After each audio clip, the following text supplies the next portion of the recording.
Hello hi friends, இன்றைக்கி வந்து நான் இருக்கிறத வச்சு ஒரு சிம்பிளாக ஒரு பிரியாணி பண்ண போகிறேன். அதுக்கு பார்த்திங்கன்னா கொஞ்சோல வந்து பாருங்கள் ஆயில் விட்டுருக்குறேன். நான் வந்து இன்றைக்கி பாஸ்மதி ரைஸில் தான் பண்ண போகிறேன். அதுக்கு பார்த்திங்கன்னா பாஸ்மதி ரைஸ் வந்து ஒரு 3 டம்ளர் கிட்ட எடுத்து ஊற வச்சுருக்கிறேன். இப்போது எண்ணெய் காய்ச்சிட்டு இருக்குது.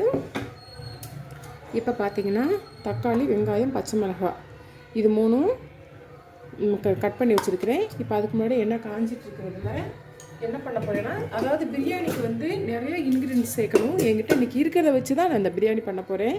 என்கிட்ட என்ன இருக்கோ அதை வச்சு ஒரு சிம்பிளான முறையில் ஒரு பிரியாணி பண்ண போகிறேன்.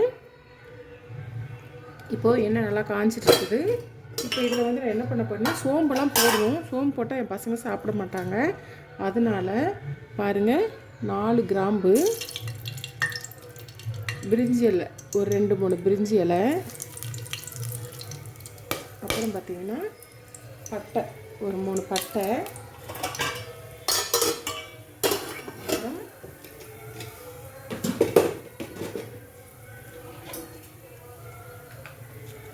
ஒரு 3 ஏலக்காய். அவ்வளோதான். வேறு என்கிட்ட அன்னாச்சி பூ, கல்பாசி இது எதுவுமே இல்லை. நான் அதை தான் சொன்னேன், இருக்கிறத வச்சு சிம்பிளான ஒரு பிரியாணி செய்ய போகிறேன். இப்போ வந்து இதை நல்லா வறுபடட்டும். நல்லா வறுபட்ட உடனே நம்ம வந்து வெங்காயத்தை போட்டுக்கலாம். கட் பண்ணி வச்சுருக்கிறேன் பல்லாரி வெங்காயம் ஒரு 3 வெங்காயம் கட் பண்ணி வச்சுருக்கிறேன். இந்த வெங்காயத்தை போட்டுக்கலாம். பிரியாணிக்கு வந்து பொதுவாக சோம்பு, அன்னாச்சிப்பூ, கல்பாசி, அப்புறம் புதினா இலை, மல்லி இலை எல்லாம் போட்டு செஞ்சால் பிரியாணி டேஸ்ட்டாக இருக்கும். என்கிட்ட அதெல்லாம் இல்லை. இருக்கிறத வச்சு சிம்பிளான ஒரு பிரியாணி. ஆனால் இதுவுமே வந்து டேஸ்ட் நல்லா தான் இருக்கும். பிரியாணி டேஸ்ட்டில் தான் இருக்கும். இப்போ வந்து இந்த பல்லாரி வந்து நல்லா வதங்கட்டும். நம்மளுக்கு வந்து ஒரு கோல்டன் கலரில் வரணும். அந்த அளவு வதங்கட்டும்.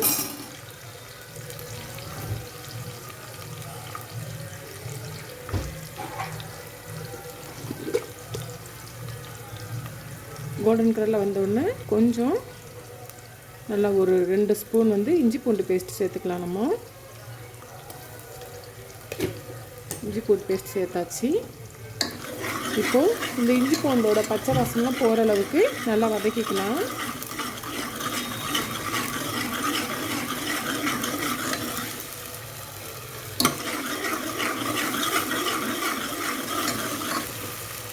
பாருங்கள், நல்லா வந்து இஞ்சி பூண்டு வந்து நல்லா வந்து வதங்கி வந்துருச்சு. இந்த ஸ்டேஜில் நான் வந்து ஒரு 6 பச்சை மிளகாய் வாஷ் பண்ணி நீல வாக்கில் கீறி வச்சுருக்கிறேன். இப்போ இதையும் போட்டுக்கலாம். இதையும் போட்டு நல்லா லேசாக கிளறி விட்டுக்கலாம். அப்புறமேட்டு பார்த்திங்கன்னா ஒரு 4 தக்காளி கட் பண்ணி வச்சுருக்கிறேன். இதையும் போட்டுக்கலாம். இதையும் போட்டு நல்லா வந்து கிளறி விட்டுட்டு, இப்போ நான் எடுத்துக்கிற அரிசிக்கும் நான் வந்து 3 டம்ளர் அரிசிக்கு 3/4 கேஜி சிக்கன் சேர்க்க போகிறேன். இப்போ இது 2த்துக்கும் தேவையான அளவு நம்ம வந்து உப்பு சேர்த்துக்கலாம். நல்லா உப்பு சேர்த்துக்கலாம். இப்போது இந்த தக்காளி வந்து நல்லா கொஞ்சம் மசியணும். அதனால் கொஞ்சம் மசியட்டும். லேசாக ஒரு மூடி போட்டு வச்சுட்டோன்னா தக்காளி வந்து நல்லா மசிஞ்சிட்ருக்கோம். இப்போ பார்த்தீங்கன்னா இது வந்து நான் வந்து வீட்டிலையே வந்து கறி குழம்புக்கு அந்த மாதிரி பிரியாணிக்கு வந்து நானே வீட்டில் ரெடி பண்ண ஒரு பொடி. இதில் என்னென்ன சேர்த்துருக்கேன்னு பார்த்தீங்கன்னா சோம்பு, மிளகு, சீரகம், கொஞ்சோல மல்லி, அன்னாச்சிப்பூ, கல்பாசி, அப்புறம் பிரிஞ்சி இலை, பட்டை, ரோஜா மொக்கு, அப்புறம் என்ன சேர்த்தேன், ஏலக்காய். இதெல்லாமே சேர்த்து லேசாக வறுத்து நான் வந்து பொடி பண்ணி வச்சுருக்கிறேன். இப்போ இதை தான் போட போகிறேன். கொஞ்சம் நல்லா அது வதங்கட்டும். வதங்கினதுக்கப்புறம் நம்ம இந்த பொடி சேர்த்துக்கலாம்.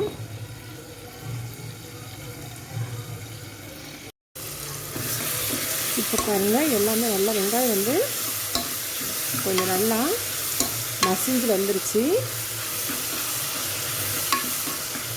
இன்னும் கொஞ்சம் நல்லா தக்காளி நல்லா மசியணும். வெங்காயம் நல்லா வந்து இதாகிடுச்சு. தக்காளியும் கொஞ்சம் மசியணும். இன்னும் கொஞ்சம் மசியட்டும். மூடி போட்டு வச்சிடலாம். ஃப்ரெண்ட்ஸ் பாருங்கள், தக்காளியெல்லாம் வந்து எந்தளவு நல்லா மசிஞ்சு வந்துடுச்சு.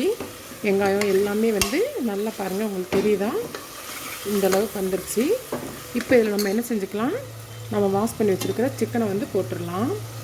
சிக்கன் வந்து பார்த்திங்கன்னா நான் வந்து பிரியாணிக்காங்காட்டி பெரிய பெரிய பீஸாக தான் போடுறேன்.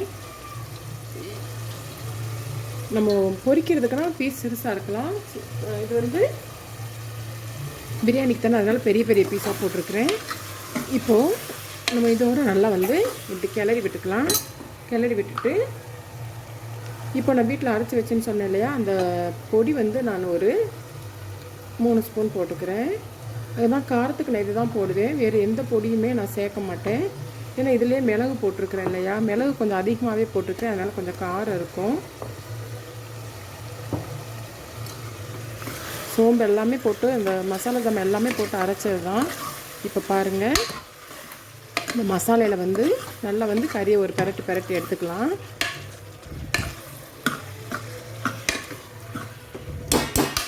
இப்போது கொஞ்சம் லெமன் பிழிஞ்சு விட்டுக்கலாம்.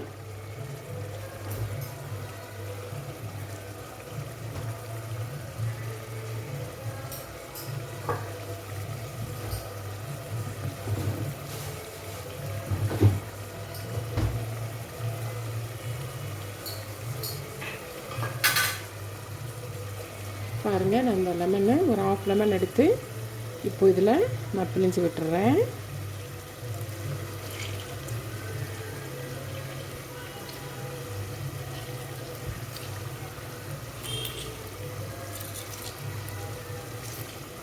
நல்லா லெமன் பிழிஞ்சாச்சு.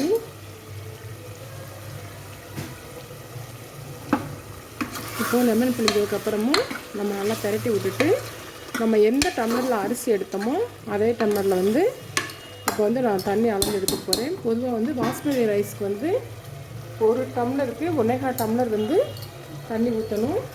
நான் பார்த்திங்கன்னா இந்த டம்ளர் தான் நான் ரைஸ் எடுத்தேன். இப்போது நான் வந்து 2.25 டம்ளர் வந்து பாஸ்மதி ரைஸ் எடுத்துருக்கிறேன். இப்போ அதுக்கு அளவு தண்ணி வந்து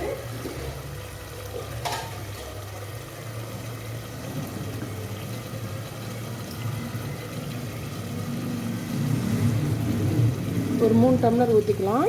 இப்போ 1 டம்ளர் ஊற்றிருக்கிறேன். 2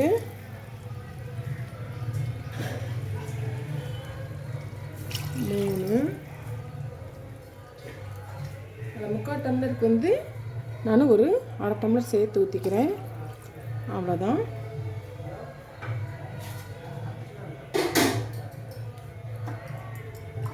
இப்போது இது வந்து நல்லா ஒரு கிளறி விட்டுட்டு இந்த டயத்தில் நம்ம உப்பு சரியான்னு பார்த்துக்கலாம்.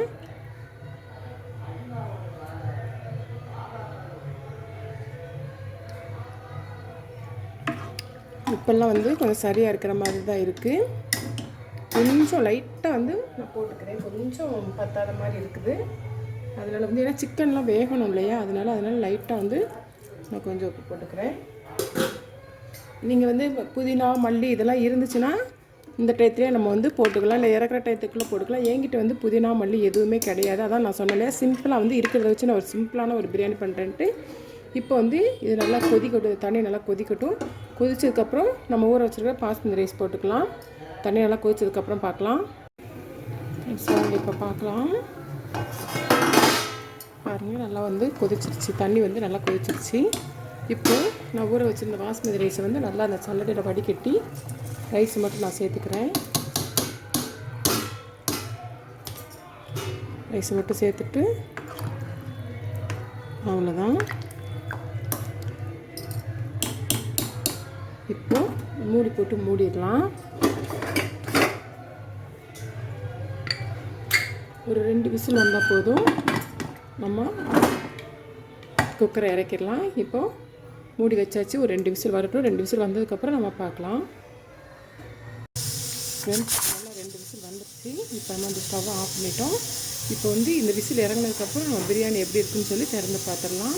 அவ்வளோதான் ஃப்ரெண்ட்ஸ், எப்படி இருக்குன்னு கொஞ்சம் விசில் வந்து பாருங்கள். விசில் வந்துட்டு இருக்குது, இப்போ திறக்க முடியாது. இறங்கினதுக்கப்புறம் நம்ம திறந்து பார்க்கலாம். ஃப்ரெண்ட்ஸ் பாருங்கள், குக்கர் வந்து விசில் இறங்கிருச்சு. இப்போ வந்து பிரியாணி எப்படி இருக்குன்னு நம்ம பார்க்கலாம். கரண்டி எடுத்துகிட்டு வந்துக்கிறேன்.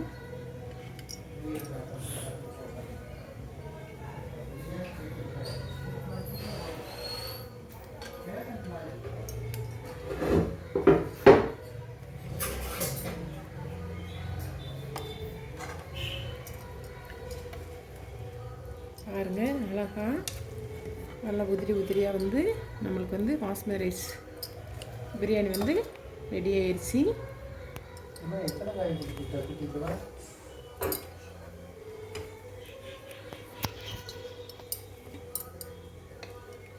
பாருங்கள் எப்படி நல்லா வந்து உதிரி உதிரியாக இருக்குன்ட்டு.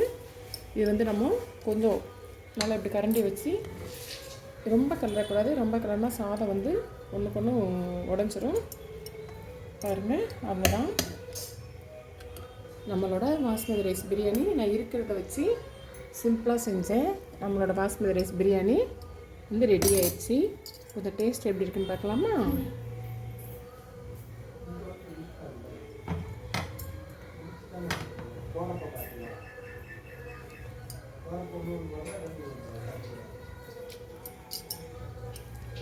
டேஸ்ட்டு எதுவுமே போடலனா கூட இருக்கிறத வச்சு பண்ணால் கூட டேஸ்ட் நல்லாவே இருக்குது. நீங்களும் ட்ரை பண்ணி பாருங்கள். ட்ரை பண்ணி பார்த்துட்டு பிரியாணி எப்படி இருக்குங்கிறத எனக்கு கமெண்ட் பாக்ஸில் மென்ஷன் பண்ணுங்கள். Okay friends, okay bye.